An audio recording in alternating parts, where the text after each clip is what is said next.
Episode 66, the founder and CEO of Frey Farms and the Pumpkin Queen of America, Sarah Frey.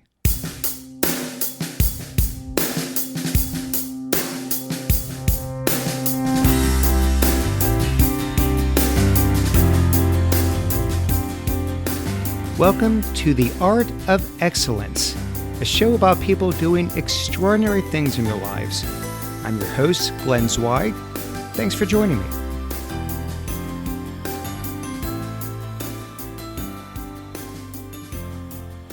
My guest today is Sarah Frey. Sarah is the founder and CEO of Frey Farms, which she founded at the age of 16. The farm grows thousands of acres worth of fruits and vegetables. Dubbed the Pumpkin Queen of America by the New York Times, she sells more pumpkins than any other producer in the United States. She is also the owner of Tsamma, a bottled watermelon juice sold in over 1,500 stores all over the country. Her new book is titled The Growing Season: How I Built a New Life and Saved an American Farm. Sarah, welcome to the show.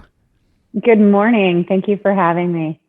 So, Sarah, you grew up in a small rural town in southern Illinois called Orchardville. And, when I say small, I'm talking 28 houses in the entire town, kind of small. It sounds pretty isolating. What was it like? It was definitely isolated. I grew up on a small farm in southern Illinois, and I had 4 older brothers, and it was actually kind of adventurous at times, especially, being the only girl and the youngest of all of these kids. And, at times I didn't really realize, how we were growing up, that it wasn't normal. It wasn't until I got a little bit older, but it forced where and how I grew up, sort of forced me as a little girl to use my imagination. So I think that part was good. We were definitely isolated, 30, 40 minutes to the nearest grocery store.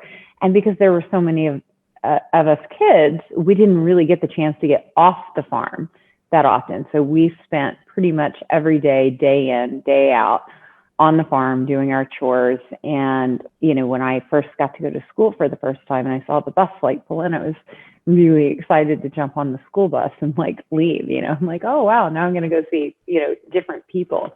So it was interesting. It was interesting. I think we can all relate to that feeling of isolation in 2020 for sure.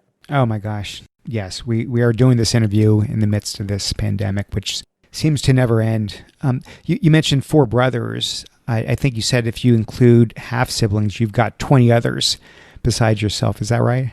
Yes, I'm the youngest of 21 children from my parents' combined marriages. So my father was married once before. My mother was married once before. He had 13, she had 2. And when they got together, they had the 6 of us. And their first child together was a little girl, and she was killed in an accident on the farm, which left the 5 of us growing up here. So did you sort of feel like you had to fend for yourself?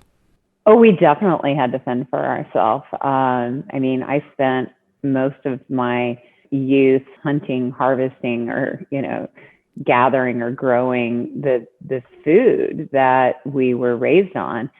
And, whether it was picking wild blackberries in season or hunting for rabbit or quail or deer, we literally we had to survive off of the land.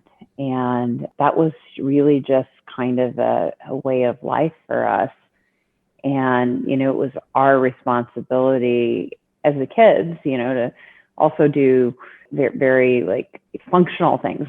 Okay, now you have to, not just the food, but now you have to cut the wood to keep the house warm. And when I was a little girl, carrying in the wood was that was my daily chore before school, after school, to heat the house. And when you're old enough to carry a stick of wood, you're 4 years old, that's the job that you were given. That's how you were trained. Hence my fascination with the thermostat, because I remember actually getting to go into a more modern home for the first time and to see a thermostat on the wall, and to understand that if you turn that dial on that thermostat, the heat would actually just come out, and there was like no wood involved, no fire. You didn't need a Wow. fire. Anyway, I remember thinking, well, why wouldn't we just have one of those little magical boxes? Like, I don't understand. Let's get one of those. Why am I carrying in wood every day? Well, just to underscore, I want to emphasize this wasn't like, oh, hey, Sarah, on the weekend, there's an hour or two of chores. This was Right. every day. When you're not in school, you are either, tending to the land, you're working with the animals, you're doing house repairs, you're bringing in wood. I mean, you're constantly working. And what I'm curious about here is, do you feel, not that you had another choice or anything, but you feel like you sort of missed out in your childhood in some way? Honestly, I don't. I mean, if you read the book, it sounds like, oh wow, this was like really crazy, and she didn't really have a childhood. But I think maybe I did in my own mind because of my imagination, and growing up, how and where we did really sort of forced me to use my imagination. And there were these moments like, when I accidentally killed the chicken. I'm a little girl and I take out the BB gun, and all of my brothers are away at school. And since I'm the youngest and I'm the last one left, I find myself totally alone on the farm with no playmates, no brothers to chase around and to even help. So in those moments when, I was home alone, I would, dream sort of big things. And I tell the story about the chicken where I was, imagining that I was this big game hunter and I was stalking my prey. And it was actually one of our really great big fat laying hens. And I pretend like I'm going to shoot the chicken, and I actually pull the trigger, but I make this calculation in my mind that the chicken's way too far away and that the BB's going to drop, and then it's okay to shoot the gun because the BB will never reach the chicken. But then ultimately, when I sort of live out that fantasy, and that, when the imagination takes hold, and I shoot the gun, I actually killed the chicken. I remember being really terrified, like, oh my gosh, I killed this chicken. And it was a really awesome, fat laying hen that gave us eggs. And, oh my gosh, I'm going to be in so much trouble. And I looked around for my parents, like, did anyone see that? Well, the chicken was flopping violently. And then all of that sort of the good stuff about having this imagination and creating this moment for myself as a little girl, where it's like, oh, you're having fun, all of that went away, and I went right into like, now I must hide the body. Right. And had to go, take the chicken down the back road and hide it. I had a childhood. It was just very different, and so much of it took place in my own mind. I had such a big imagination. Well, you mentioned there was no ventilation system. You're having to carry in wood just to heat the house. Dinner was whatever you and your brothers happened to kill, that day and cook. And then you mentioned Christmas, a present might consist of an orange, a bag of nuts. And Sarah, I know a lot of people that grow up without means. Becoming financially successful is a big goal later in life because they want to escape their past and create a better life for themselves and for their families. Was that the case for you? Was being impoverished growing up a big motivator for you? Yeah, I do. And I think that's not really unique to me. I think, and I have a friend who grew up very, very poor in the Pittsburgh area, and then later went on to run really large CPG companies. And he still keeps his free lunch card in his wallet, sort of to remind him of, where he came from and what drives and what motivates him. For me, it wasn't about the finances. It was about just freedom, I think. And that's what drove me. And, money is sort of the catalyst to freedom. And it's also the byproduct of hard work. So for me, it was never really so much about the money. It was about the freedom to live a better life. And there are so many aspects of how I grew up that today, I mean, it's funny because many of the ways in which I grew up are coveted now. I mean, if you think about it, okay, so you're eating clean, healthy, delicious food, and you're growing up surrounded by nature and outdoors and all of those things, the good things from my childhood and the good things from, having grown up here. So it was less about the money and more just about freedom and also control over my own life and my own destiny.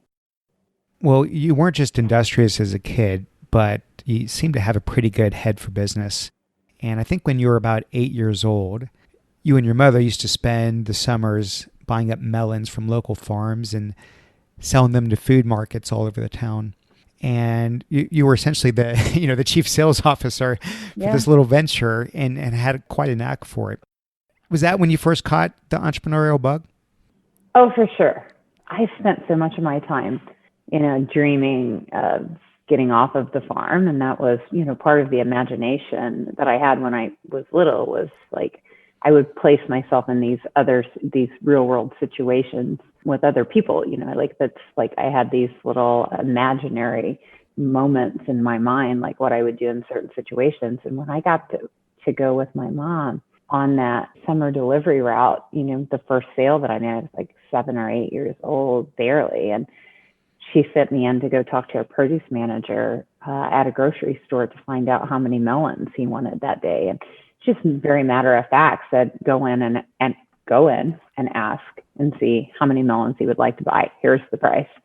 And I just didn't even question it. It's like, okay, this is what she said, because I had been being raised like, okay, carry the wood in, collect the eggs, clean the stalls, brush the horses, carry the water, all of those things, so when I was given a order, basically, I was like, okay, I'm going to do it. So I didn't necessarily think twice about like, oh, gee, I'm this tiny little human and I'm going to go talk to this full grown man and take his order or try to negotiate with him or deal with him. So it didn't even really enter, like I wasn't scared to do it. I just did it. And then after I did it, after I talked to him and took the order, I realized I really like this. Like people, now I'm interacting with people and I really liked having that interaction with him and, having this moment where it was like, okay, this adult is taking me seriously and he's giving me an order and now I'm going to go fulfill his wishes. I'm going to go, get 50 cantaloupes out of the back of the truck and then write the ticket out. But definitely the summer delivery route is what set me on the course to be able to do the things that I did at such an early age. Well, just to fast forward a little bit, when you were 15 years old, you moved out of the house and on your own. And you kept this incredibly grueling schedule. You were going to high school in the morning. You had a job at a supply shop during the day, like noon to 6. And then you're going to community college after work, which just sounds crazy for a 15-year-old. I mean, Sarah, it's a really young age to leave your family, but it sounds like you embraced your independence and really didn't have much trouble. So was it just the fact that the life you lived on the farm just set you on that course to enable you to be on your own like that and have that kind of independence? Yeah, I think all of the experiences that I had leading up to age 15, I was an adult by the time I was 15 years old. I had seen, in general, growing up on a farm like that, just like even if it would have been normal, you see life, you see death, you see, when a mare births a foal, and animals die on farms, and it's kind of a sort of reality. And so there's just like all those normal experiences then coupled with the kind of crazy way that our parents were raising us and all of the lessons that I had learned from my father, and then around the survival skills learned from my brothers, and then never being sheltered from really adult type situations and adult type trouble. And I think all of that set me up to be able to leave at 15 and to take care of myself, and not just take care of myself, but also have a pretty clear understanding of what I wanted for my future and how different that was going to look versus what I left. And I couldn't wait to get off of the hill and out of here, because when I moved out, it was like, okay, I had spent my childhood and my preteen years, or my teenage years, planning my escape. And the sooner I get out of here, the quicker I can get on with my life and build a new life. And this is where the story gets really interesting. This is sort of the plot twist, if you will, because here you are, you're finally free from your family and the farm and this life that maybe to some extent had held you back. And you had an opportunity to pretty much go anywhere in the world you wanted to go, do anything in the world you wanted to do. The world was your oyster. No one could hold you back. You had the freedom, but you chose to stay right where you were. You would learn that after years and years of neglect, the bank was going to foreclose on your family's farm, and you decided it would be a great idea to buy the farm for yourself. So what was that little voice inside you saying that compelled you to not venture off anywhere, but to stay right where you were and double down on this farm life that you were so desperately wanting to escape for so many years? It's interesting. It's very ironic. I've spent every moment of my life dreaming of my escape up until the moment that I made that decision that I was going to stay and I was going to fight for the land that we grew up on. Especially now in 2020. I mean, if you think about it, the place that I wanted to escape for that large portion of my life is now the escape. And I've actually spent the majority of my time here back on the farm, on the hill where I grew up here in 2020. And I look around and I'm like, wow, this is like the most beautiful, safest place in the world to be. I mean, how ironic is it? This place that I wanted to leave is the place that is now my refuge.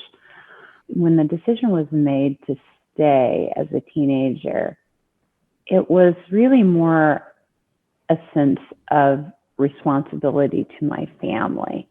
It wasn't necessarily about my hopes and my dreams and my aspirations and what I was working toward. What I realized in this moment, and this was not a well thought out decision, mind you. I mean, I'm walking the last horse off of the farm. This is the end of the farm. When this is like in the final moments when I leave, it's done. And literally, it was almost like divine intervention in this moment where I take one last look around the property and the rolling hills and I'm looking at the barns. It was like a movie moment. The sun is setting, the land is golden. The sunsets here are really incredible. I mean, they're just really quite beautiful. And I think that was the first time in my life where I really looked at the sunset growing up here and really felt like, wow, that's really beautiful. Like I saw the beauty for the first time in this moment. And then I also thought about all of the experiences, the blood, the sweat, the tears, everything that had taken place right there on that piece of property, and everything that I had been through with my brothers. Was it perfect? No. Was it a hard life? Yes. But was there, outside of all of these sort of tragic things that happened, there were more moments of joy, and there was love between, my brothers and I, and we did work really hard, but we were working together. And then this overwhelming sort of sense of responsibility set in because I was the youngest. They were already gone. They were all off at college. And I thought, if I leave too, there will be nothing for any of us to come home to. And we will never be as close as we were when we were kids. It wasn't necessarily a business decision or anything like, oh, gee, I can run this place better. And, even though I could, and I did, and I knew I could, it was more of, I know inside of me that I can make something out of this and ultimately provide a better future for my family. And I'm not going to be alone forever. I'll do it now on my own, but I'll create something that allows the rest of my brothers to come back into. And so let's talk about that. So you start up this new business venture, selling melons door to door, just like you did back in the days with your mom in those summers. I think at the time you started, the land that you had at the farm was only suitable for pumpkins. So you had to essentially procure that produce from other farmers all over the place. So, I mean, sounds easy enough, but I'm sure those farmers, had other customers that they were selling to before you came knocking at the door, just as the stores you were selling to had existing suppliers. So you're having to, get the product, and then you're having to sort of, displace someone else on those shelves. So how do you make that happen? Like what was your pitch? What was my pitch? I really didn't have a pitch. I had hi, I'm Sarah Frey. How many melons do you have to sell today? And, let's make a deal. At this point, I was just a really hardworking young woman. And whereas the farmers were concerned, they were cheering me on, because each and every year that I was growing my business, they had seen me show up as a little girl with my mom. Many of them did. And they saw me, loading melons into the back of a station wagon, and then into the back of a pickup truck. And then, okay, here comes Sarah in her own pickup truck. So there was some credibility built up there from the time I was a little girl. And then, I had a confidence about me as a teenager. And I think people wanted to do business with me because of the confidence that I had and a very straightforward way of doing business. And then with the customers, I had honestly, Glenn, I'd had so much experience leading up to that, the moments in which I was really expanding. I took my mom's delivery route from 12 stores to 150. I had all of this sales experience as a child. But this is a commodity, right? It's a commodity. You're not yes. selling out fashion items. So are you undercutting others' prices? Are you offering something others can't do? Or is it just like, hey, I'm Sarah, I'm a hustler, I'm nice, you like me, and just do it because, because I'm here? And there's got to be something, because they're making business decisions at the end of the day, right? Well, what my advantage was, so it was easier. My competitor, would be the warehouse. Okay. So the stores would order from their book, and then they would place their order, and then their order would come a day or two later through a warehouse. So I basically bypassed that process for them, because I was delivering direct to the stores. They were getting melons that were fresher, that were better. They were picked that day. They hadn't spent time getting loaded onto a truck, going to a warehouse, going through a distribution center, then getting reloaded onto a different truck. It was like farm direct delivery. So the fact that you're this entrepreneur and you had no other way to do it, it was actually advantageous. Absolutely. And that was sort of my spiel was, hey, look, the melons are fresh. We picked these last night, or we picked these this morning. Here they are. They're going to last longer. I mean, and that the aroma, especially with the cantaloupes, the aroma was just the fresh aroma of a Posey County cantaloupe. I mean, it's just it smells so good. And when you have to pick those cantaloupes, knowing that they're going to go through a warehouse, you have to pick them greener, and they don't have that sort of same pretty straw color, that really great smell. So it's going to be better if you let the cantaloupe become full flip and fully mature, and then you get it fresh that day.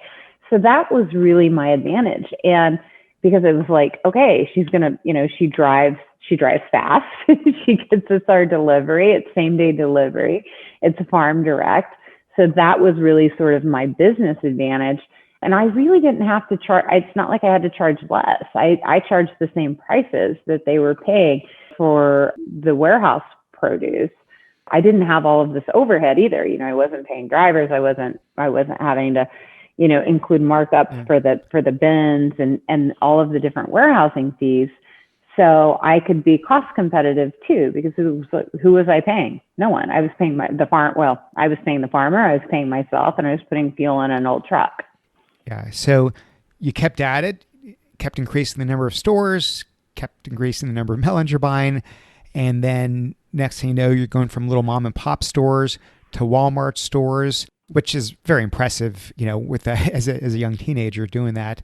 And then one day you saw this Walmart distribution center that was opening up, and you said, I'm going to just bypass all the formalities. You walked right in the front door without an appointment, found your way to the produce buyer, and had a discussion, made a pitch, and the business would be forever altered from that day forward. So what happened?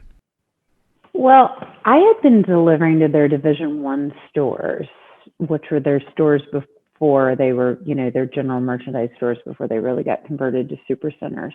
And I had been delivering to a set of those stores, working with store managers directly and selling some of the less perishable produce items to them. So like, watermelons had a long shelf life, pumpkins had a longer shelf life. You could put a commodity like that in a general merchandise store and it would have legs for 3 or 4 days. And they had the foot traffic to be able to sell that type of produce. And then as they started to convert their stores to super centers, they started building distribution centers across the country to support the new store conversions. And I saw that they were building one not far from where I lived and along my route back home from this growing region in southern Indiana. And I remember thinking, wow, gee, it was a very basic need, like this would be great if I could just pull my truck and trailer into that DC and get, offload all of these melons, and then they could put them on their trucks. In my mind, I'm thinking as simple as just go back to the farm and get another load and come back and do it all over again. It's like I could get to more stores. They would make my life easier. So really that was the thought. And then I thought, I really just kind of I want to learn more about their business and how they're doing things and how things will be done through this distribution center, because as I want to grow my business, I knew the type of volume they were capable of moving through their Division One stores. So I knew their super centers would move even more. And when I went in there that day, the DC wasn't really even open yet. This woman had just set her office up, produce buying office up there. And, it was one of those things where, just the moment, it was just the perfect moment because she had a need. She was setting up her office. And when I walked in the door that day, I was going to solve one of her problems. And that was, hey, I know that I'm going to need melons delivered to this distribution center. This is, this woman, which I was just a girl, but this woman is delivering to our stores already. Like, check that box. I'm done thinking about the melons and the watermelons, the cantaloupes, and the pumpkins. Sarah, how old were you? I was about 17. Okay, you're 17. You're 4 years too young to even have a cocktail, and here you are pitching this, this buyer that would require your scaling up your operation to a degree that you've never done before. Yeah. And you're you're the 17-year-old. Actually, I'm 19. I'm 19 at this point. I'm 17 when I take over the but I'm 19 years old. Yes. Even so, I mean, it's not like, oh yes, you're in your 30s or 40s and you've been doing this for, for 15, 20 years. So that's a big risk that Walmart, took on you. Yeah. They did take a big risk on me, but I didn't come across as a kid either. I mean, that was like, to their credit, all of the experiences that I had to that moment, up until that moment, when I talked to Laura that day at the DC, I was definitely a kid, but I definitely came across as someone who was much older with a lot more experience because of the confidence that I had. When I told her, absolutely, I can do that. I can get you the melons. I can deliver. It was that the confidence is ultimately, I think, why she, made the decision that day to give me the business too. And little did she know, when I walked out to the parking lot, though, I was like, oh my gosh, she said semis. Yeah, I don't have one of those. I'm going to need to figure that out. I mean, you were great. Yeah. I mean, it was this confidence. You were really good at wearing this professional persona, of this, I'm an owner of a multi-generational family farm and this is our business. And then meanwhile, you and your brothers are like, chickens running around with your heads cut off. There's no question. There's no question. So there had to be, a certain scrappiness to what you did because you didn't have a lot of financing for the business. So, one example you pointed out that I really loved was you couldn't afford a $25,000 tractor to, move product around. So you somehow figured out how to take a $2,000 used school bus and then convert that into a makeshift tractor to do the same thing, but at a fraction of the price. So I'm guessing that some of that scrappiness came from the reality of growing up without a lot of money. What I was curious about is, as you've grown the business over the years, have you been able to maintain some of that scrappiness as you scale? Has that even been important to maintain some of that in your culture? It's incredibly important in our culture. And you know what, Glenn? The buses are still in practice today. Now we have like hundreds and hundreds of these harvest buses. And, I've spent this last week actually going out to the fields. And every time I see a bus, I get this huge smile on my face when I see a busload of melons or a busload of pumpkins, because it's indicative, that bus is indicative of the entrepreneurial spirit and the scrappiness. And not only did that particular piece of equipment eliminate the need to buy a $25,000 tractor, it served as a tractor and a harvest wagon. So it was like one unit, you know what I mean?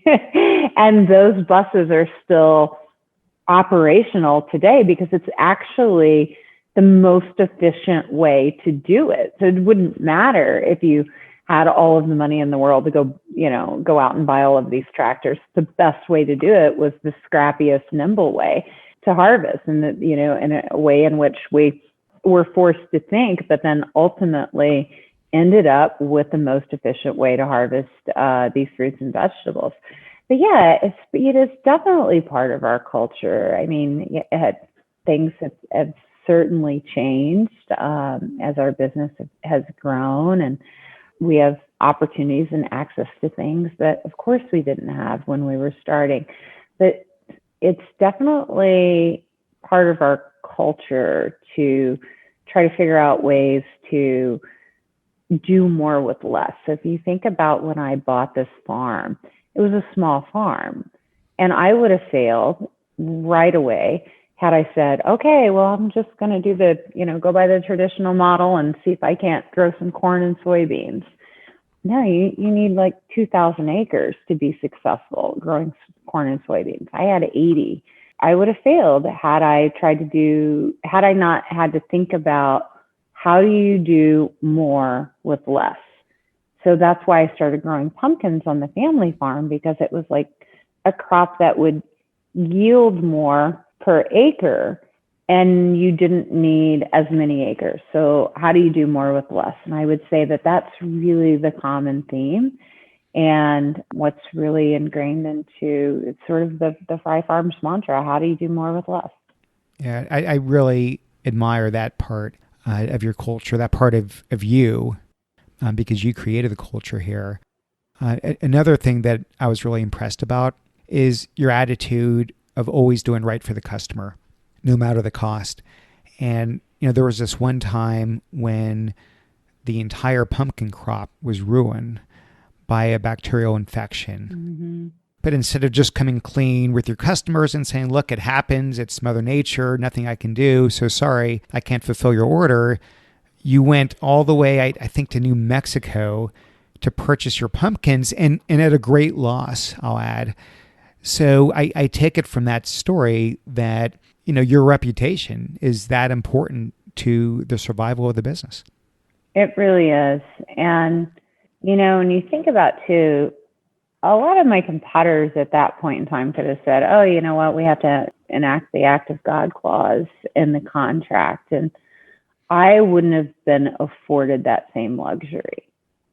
So I had to make a determination on the value of the business moving forward, and if there would be business moving forward had I enacted that clause in my contract. And to me, I felt as though, the opportunity in the future is going to outweigh this temporary loss. And it was also a gamble. It was a bet. I had to make a bet that, hey, the business is going to be there in the future, and I can absorb this loss now because I'm going to make it up later. And so that is what, that's what I did. But through all of that, and then through that learning to see, it was like, I learned, okay, take care of the customer and they will take care of you in the future. And so that has always been, for me, the most important thing is if you say what you're going to do and then ultimately do what you say. And yes, we work in a very volatile industry, which is affected by, Mother Nature is our partner. So she doesn't always cooperate. So things are going to come up, but you have to manage those risks and ultimately be able to pivot and do things that you wouldn't normally even consider or think about having to do, always to just make sure that the customer's needs are met. So Sarah, you've got thousands upon thousands of acres of farms all over the country today. Mm-hmm. You are the number one pumpkin producer in the country. You're not the state, the entire nation. You're at the top. When you were setting out to build this business, did you have goals that drove you? Did you say, gosh, one time I'd like to be that, I think you're dubbed the pumpkin queen, I want to be the top of the top? Or is it just, I enjoy the farm life and I enjoy business and I want to keep growing, and all of a sudden one day you wake up and it's like, oh wow, look, we've sort of all of a sudden gotten our way to the top of this entire industry? There wasn't an aspiration to become America's pumpkin queen. I never had that thought, like, oh, I want to be the queen. I don't mind being the queen. I kind of like being the queen. It is a great title. I'm a king of nothing.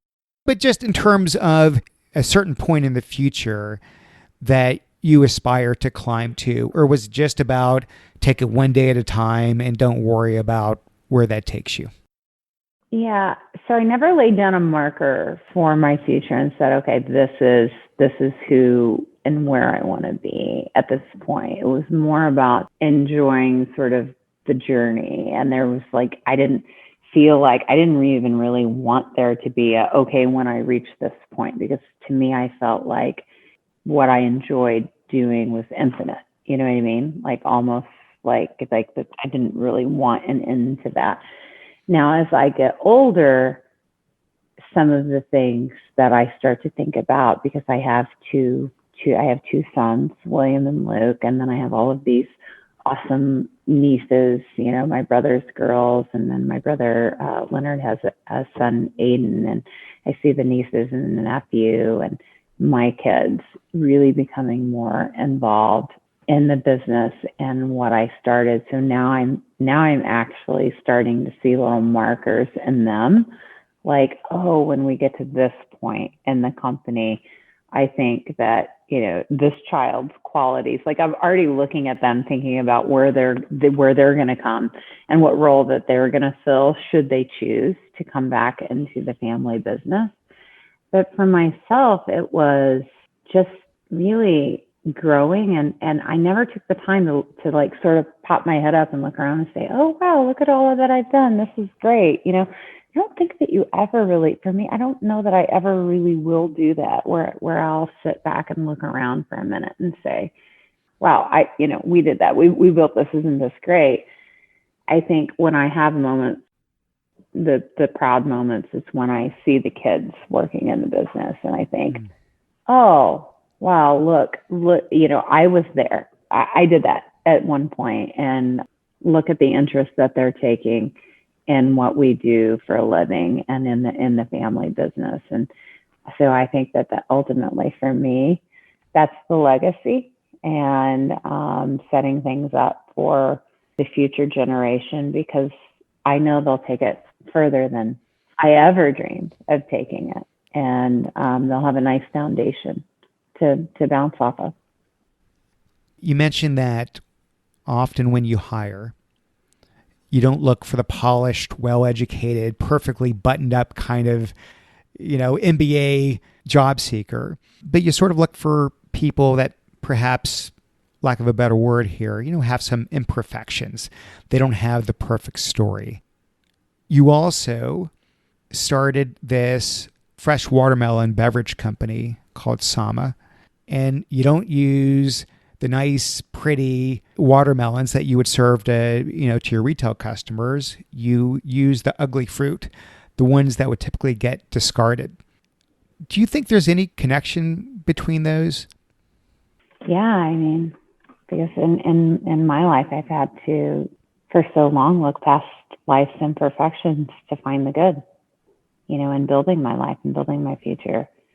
It's no different in business, and it's no different with people. And people are like imperfect fruit. And oftentimes, the most imperfect people are the sweetest on the inside, And when I think about when we make hires, and I think about like a single mom is going to work really, really hard. You know what I mean? Someone who's had a little tougher life has to be a little scrappier and figure things out and manage, several things. And I think about that quality of the hard work and the dedication and the willingness to put the time in and the effort in.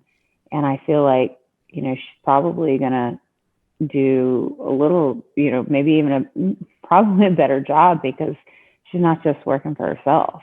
She's working to support a child. And like, that's motivation, right? If you think about it, I mean, isn't that what we all strive for, is to give our kids a better life? And I've just found in life and in business, it's what you choose to focus on too. I mean, do you get hung up on the imperfections in life or in business, or do you choose to see past it and look for the good and, find the greater purpose, whether it's from either past failures or imperfect situations? And that's definitely my mantra, my ethos.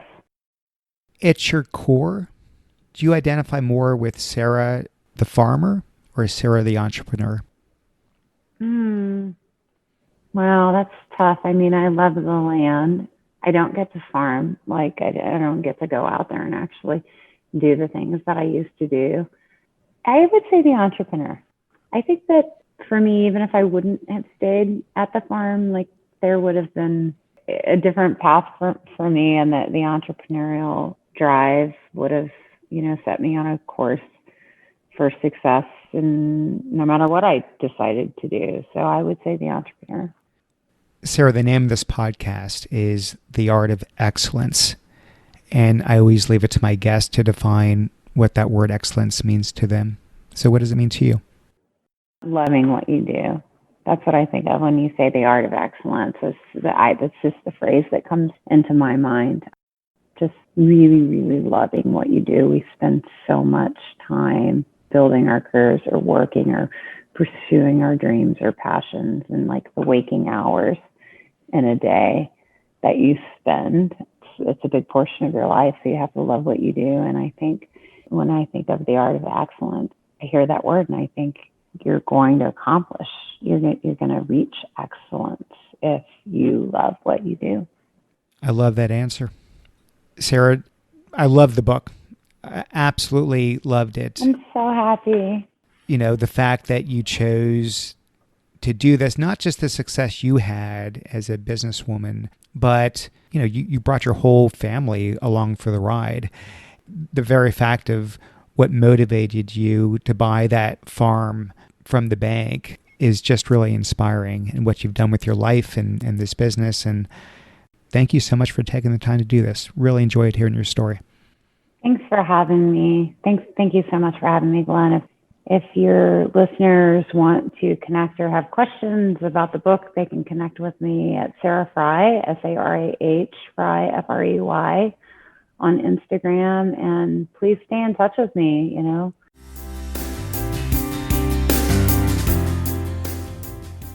Hey, thanks for listening. Okay, don't go yet, please. 2 favors. I ask simply 2 favors. One, if you could please download the iTunes app. You could do it on your phone. You can do it on the computer. Take 60 seconds and leave a review. It means a lot. 2, you can find my episodes on several social media sites, Facebook, LinkedIn, Twitter. Find the one that you like the most. Find the one where you tend to have a lot of friends and followers, And if you could please either share it in the case of Facebook and LinkedIn, or retweet it on Twitter, that would mean the world to me. So those are the two asks I have. I love putting together this podcast. I hope you enjoy listening to it. Thank you so much, and I will see you again next time. Bye-bye.